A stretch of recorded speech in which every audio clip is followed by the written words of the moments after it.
Hey guys, welcome to 31 Horror Toys in 31 Days.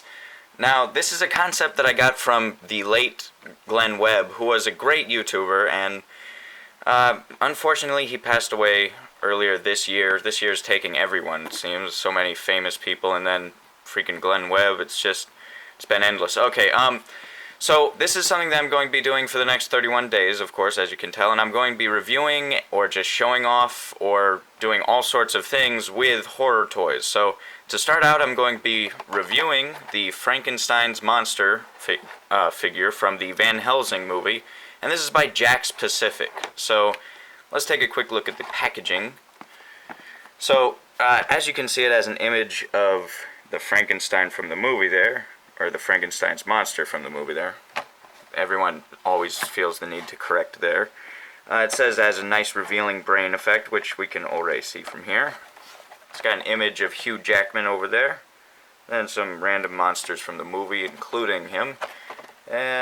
Warning hazard. And then just a lineup of figures from the waves. It's actually a pretty good lineup. I'm interested in this guy here. I think quite a few customs could be made out of that guy for Walking Dead, since they are within the same scale, around 5 inches and up. So that's pretty cool. We've got a little playset pieces and stuff. Yeah, I like that quite a bit. And then they just have the regular figures from the line, where they have the Wolfman, Dracula, Frankenstein, this is a different one, and then Van Helsing, who I actually own. So, okay, let's open this guy up.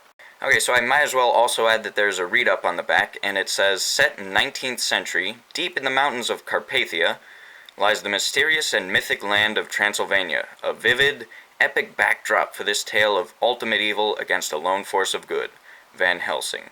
In his ongoing battle to rid the world of its fiendish creatures, Van Helsing, on an order of a secret society, travels to Transylvania to bring down Dracula, Frankenstein's monster, and the Wolfman, and joins forces with the fearless Anna Valerius, out to rid her family of a generations-old curse by defeating the vampire.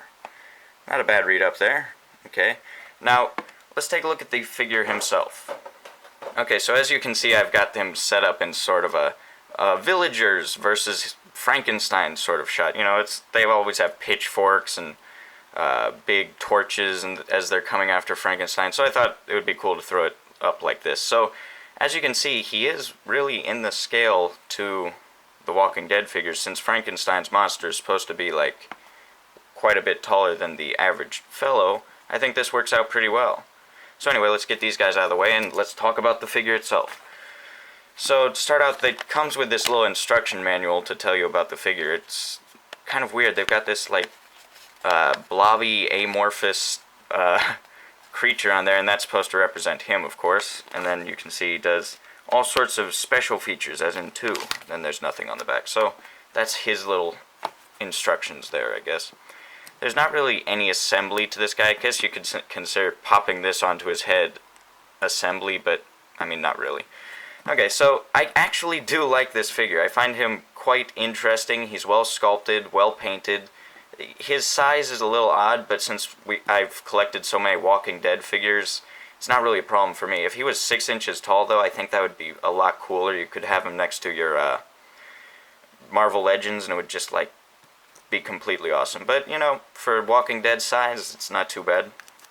So here's the first action feature, I guess. It's all of these earlier figures that were meant for kids, they all had to have action features, and I think this is, like, from the early 2000s, so yeah. His action feature doesn't work too well. He kind of gets stuck up on it, and then if you move him to one side, you can make him do it in a different direction, like that. It's just weird. Not a huge fan of action features, but as far as this guy goes, I think it works. Not too bad. It is sticky there, though. And then here's the thing that they kind of tout on the front, is that his scalp comes off and it reveals brain tissue and all that. It's not bad. There's the criminal's brain that they put in the monster. And then here's the little cap that goes on. It's, you know, kind of plain, and it doesn't really look like it fits too well. So it gives you the idea that Frankenstein didn't really care to stitch up his monster's head too well. It just looks all weird and, I don't know, it looks lumpy. I'm not sure if this is how it looked in the movie. On the pictures, it doesn't exactly look like that from what I've seen. It looks just a little bit more flat and all. So, not a huge problem though.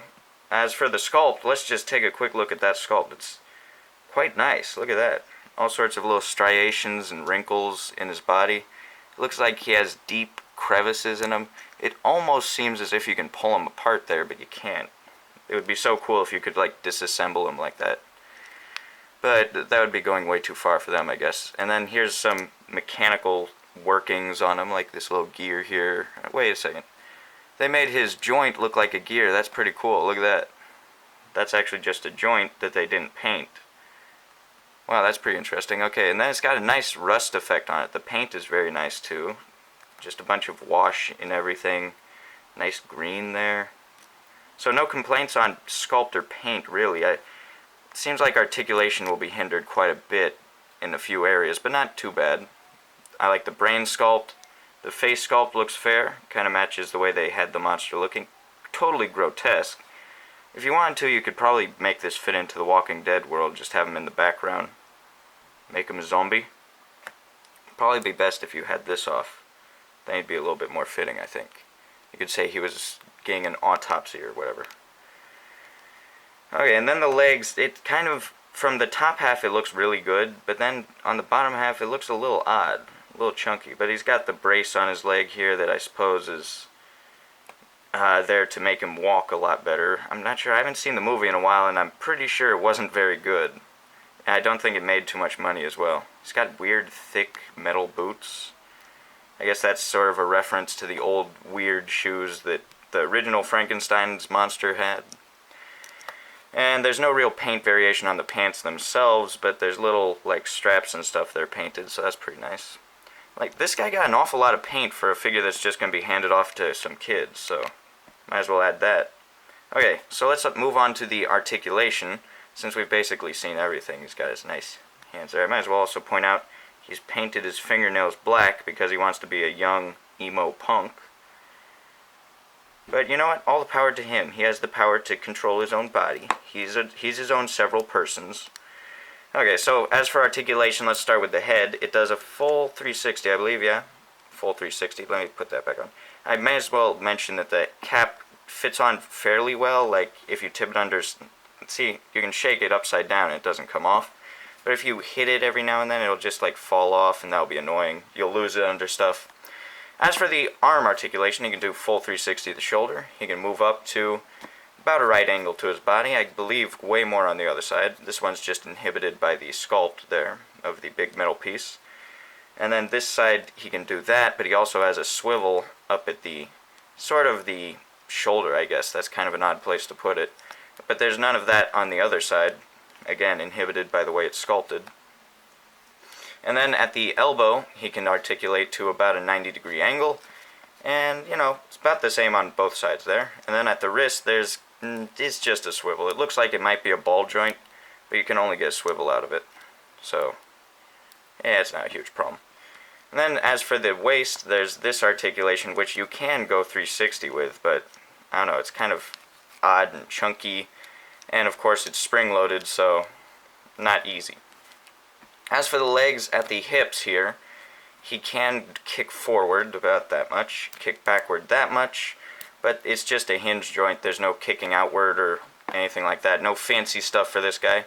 Then at the knee, he can bend to not even close to a 90-degree angle on this side, and maybe a little bit closer on this side. And then at the ankles, there's just up and down articulation, which he does a fair amount of. But there's no ankle pivot, so he's not going to be doing splits, which is also not a problem because he can't do the splits. So this is pretty much the only way you're going to stand him up anyway. If you put him into a walking pose, it's kind of hard to get him to stand up. Actually, that's pretty good. It's because of his big feet. Yeah. But if he had an ankle pivot, that would make it a lot easier for him to be in different poses. But as for a kid's figure, I would say this is very well articulated, very well painted, very well sculpted. And I don't remember the movie too well, but if you want a Frankenstein's monster figure, I would definitely recommend this guy. He is pretty cool. So stick around for some size comparisons on him. And I just want to say, I just recently reached 400 subscribers, so stick around for a contest eventually I will be doing. And it's also been a full year of YouTubing for me, so this is going to be a big contest, I think. Just a little bit bigger than usual, not too big. But stick around for that, and stick around for the next 31 days, or 30 days. And I will see you guys in the next review. Peace. Here's Frankenstein's monster next to a vintage 3 3/4 inch Frankenstein's monster. Here's Frankenstein's monster next to a Walking Dead figure. Here's Frankenstein's monster next to a Marvel Legends figure, and as you can see, quite a bit of a height difference. And here's Frankenstein's monster next to a horrified looking Dale.